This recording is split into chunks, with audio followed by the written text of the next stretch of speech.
Clear ఉన్నది. ఇలా ఆరోపణ వచ్చినప్పుడు కేసీఆర్ కుటుంబం మీద ఎందుకు చర్యలు తీసుకోలేకపోతుంది కాంగ్రెస్ పార్టీ ప్రభుత్వం? ఇలా కేసు విషయంలో ఎందుకు ప్రస్తావన ముద్దియలేకపోతున్నది కాంగ్రెస్ పార్టీ ప్రభుత్వం?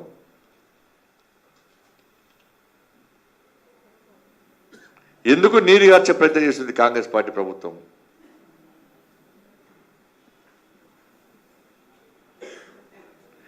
ఇవాళ మీరు చూడండి, ఇప్పటివరకు కూడా ప్రణీత్ రావు అనే వ్యక్తి సిరిసిల్ల కేంద్రంగా కంట్రోల్ రూమ్, వార్ రూమ్ ఏర్పాటు చేసుకొని పూర్తిగా ఫోన్ ట్యాపింగ్ చేసి సిరిసిల్లలో ఎందుకు పెట్టినరు? సిరిసిల్లలో కేటీఆర్ కొడుకు ప్రాతినిధ్యం వహిస్తున్నటువంటి ప్రాంతం, కేసీఆర్ కొడుకు తెలియకుండానే పెట్టినారా సిరిసిల్ల? అంటే దీని ద్వారా కేసీఆర్ సంబంధం ఉంది, కేసీఆర్ కొడుకు సంబంధం ఉంది. దానిలో మనం ఫుల్ దానిలో మనం అనలేదు. సిరిసిల్ల కేసీఆర్ కొడుకు అడ్డా అని చెప్తాడు, నీకు తెలియకుండా ఇవ్వడం వాళ్ళదాడ, నీ కంట్రోల్లో నీ కబంధాస్తాలు పెట్టుకున్నావు. కాబట్టి ప్రణీత్ రావు అనే వ్యక్తి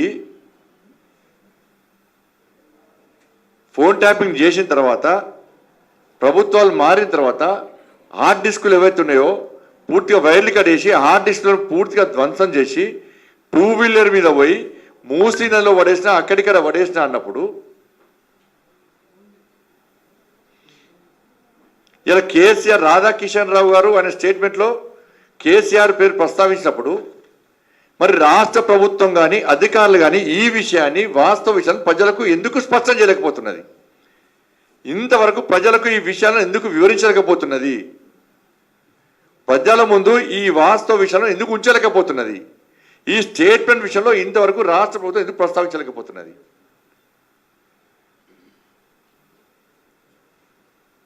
కాబట్టి కుమ్మక్కు రాజకీయాలు. ఇంతవరకు రాష్ట్ర ప్రభుత్వం అఫీషియల్గా ఎక్కడ మాట్లాడలే, అధికారులు ఎక్కడ అఫీషియల్ స్టేట్మెంట్ ఇవ్వలేదు ఇంతవరకు కూడా. మొత్తం కేసు రిమాండ్, నిందితులు రిమాండ్ వేరు, విచారణ కస్టడీ తీసుకున్నారు, వాళ్ళ స్టేట్మెంట్స్ రికార్డ్ చేశారు. దానిలో కేసీఆర్ పేరు వచ్చింది, సిరిసిల్లలో కేటీఆర్ కేసీఆర్ కొడుకు తెలిసే జరిగింది. దీనికి కరీంనగర్ సంబంధించిన మంత్రి హస్తం ఉంది. ఆ మంత్రి కూడా కేసీఆర్ కుటుంబానికి సన్నిహిత సంబంధాలున్నాయి. కోట్ల రూపాయలు చేతులు మారినాయి. ఢిల్లీ వరకు కూడా పైసలు ఇచ్చి టికెట్ తెచ్చుకున్నామని చెప్పి వాళ్ళే చెప్తున్నారు. పార్టీకి సంబంధం లేని వ్యక్తికి టికెట్ ఇస్తామని చెప్తున్నారు. ఇలా వేల కోట్ల రూపాయలు ఖర్చు పెట్టి ఇలా కరీంనగర్లో గెలవాలని చూస్తున్నారు. ఏమీ లేకుండా సెకండ్ ప్లేస్ అన్న రావాలని చూస్తున్నారు. బీఆర్ఎస్ పార్టీ అభ్యర్థి, కాంగ్రెస్ పార్టీ అభ్యర్థి ఇద్దరు కూడా కేసీఆర్ అనే నాణానికి బొమ్మ బొడుస్తున్నట్టు వాళ్ళు. బీఆర్ఎస్ ఏం చేస్తుంది? మేం గెలిచకుండా పర్లేదు, మేము గెలిచినా పర్లేదు, మేము గెలిచినా కాంగ్రెస్ వాళ్ళు గెలిచినా ఒకటే. కాంగ్రెస్ ఏమంటుంది? నేను గెలిచినా బీఆర్ గెలిచినా ఒకటే, కానీ బండి సంజయ్ గెలిచి బీజేపీ గెలుగుతాడు.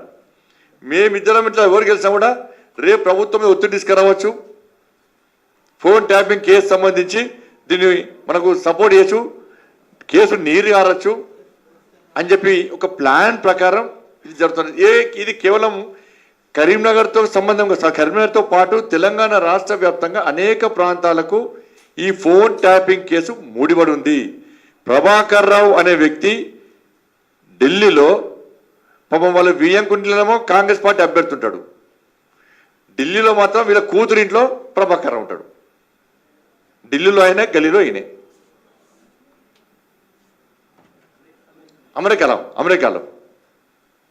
అమెరికాలో ప్రభాకర్ రావు గారి ఎవరింట్లో ఉంటాడు? అశోక్ రావు గారి కూతురింట్లో ఉంటాడు వియ్యంకుడు. వాటి కాంగ్రెస్ పార్టీ అభ్యర్థి మాత్రం కరీంనగర్లో వాళ్ళ ఇంట్లో ఉంటాడు. ఆయన రాడు. ఇప్పుడు ఆయనకి ఇంకో 10 సంవత్సరాలు వీజా ఉంది, రాడు. రావద్దని కూడా కోరుకుంటున్నారు కాంగ్రెస్ పార్టీ వాళ్ళు.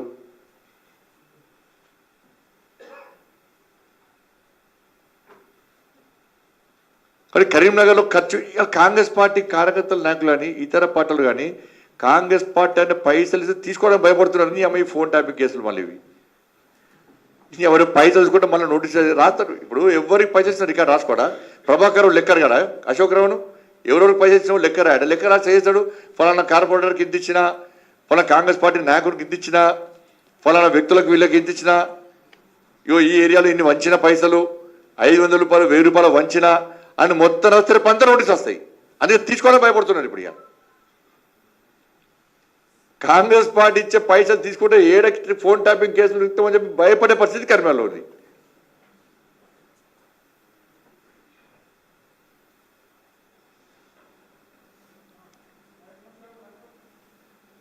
కాబట్టి ఇదంతా కూడా ఒక ప్లాన్ ప్రకారం.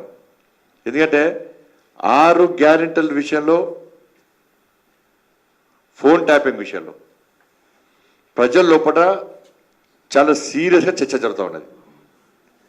ప్రజలు చాలా సందర్భ ప్రశ్న, ఫోన్ ట్యాపింగ్ కేసు ఏమైంది?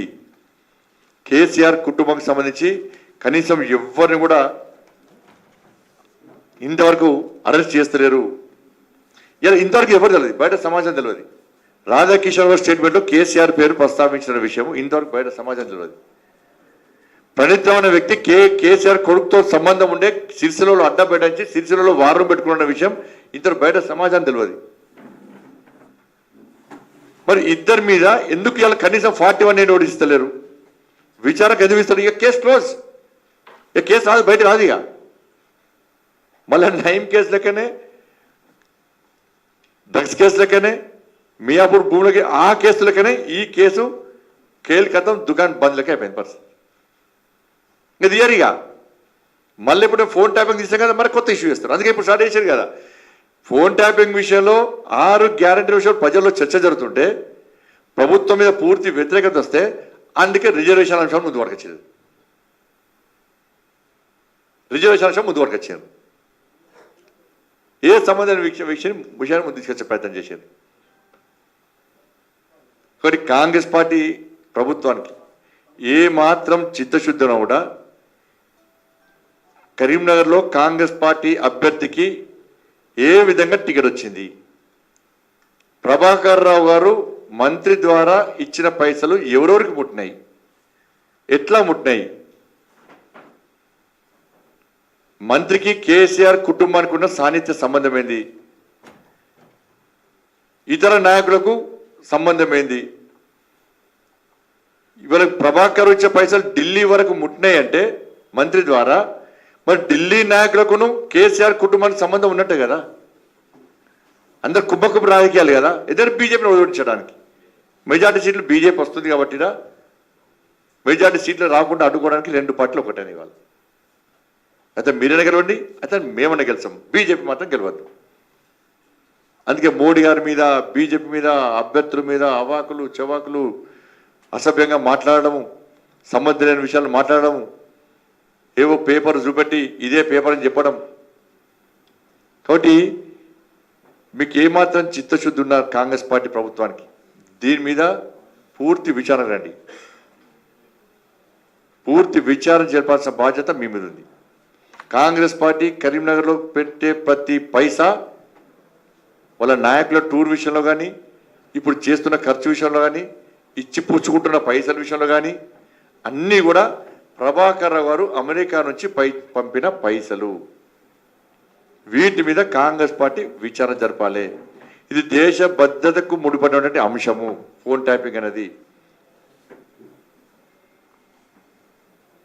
ఏ మాత్రం చిత్తశుద్ధి ఉన్నా, కాంగ్రెస్ పార్టీ చిత్తశుద్ధి ఉన్నా దీన్ని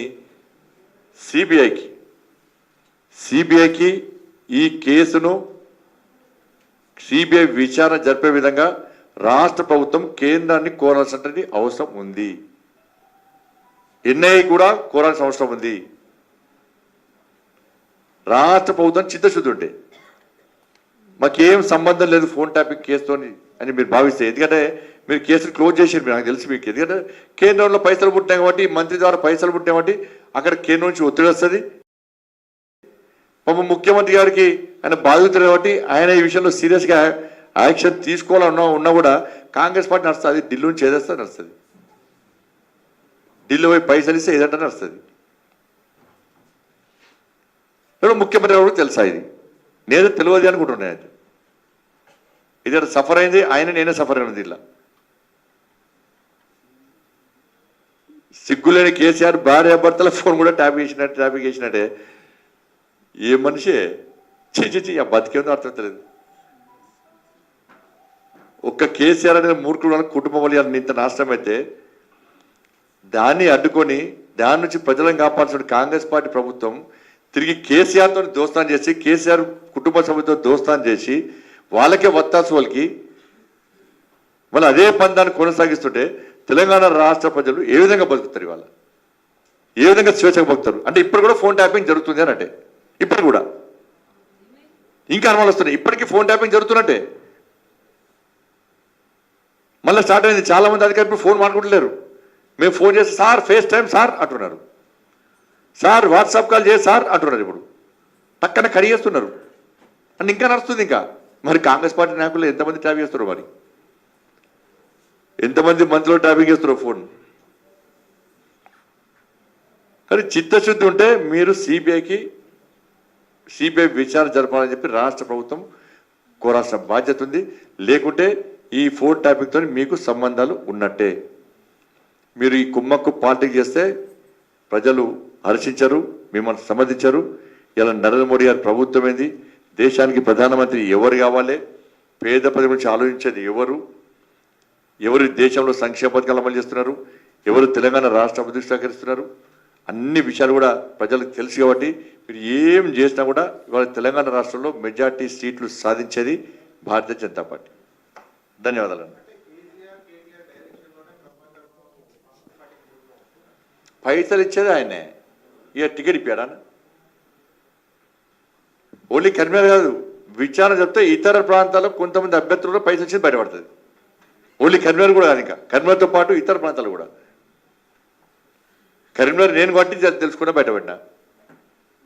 ఇంకెన్ని నడుస్తున్నాయో తెలంగాణలో ఈ మంత్రి ద్వారా కానీ, ఈ మంత్రికి ఇంకేమైనా గ్యాంగ్ ఉందా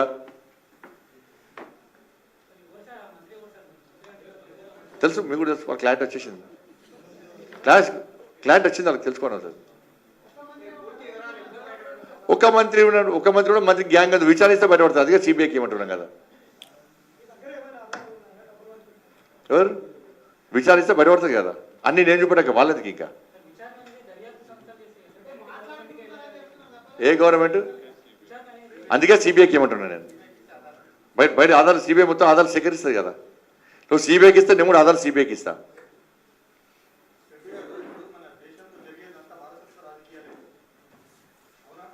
ఏదన్నా అవును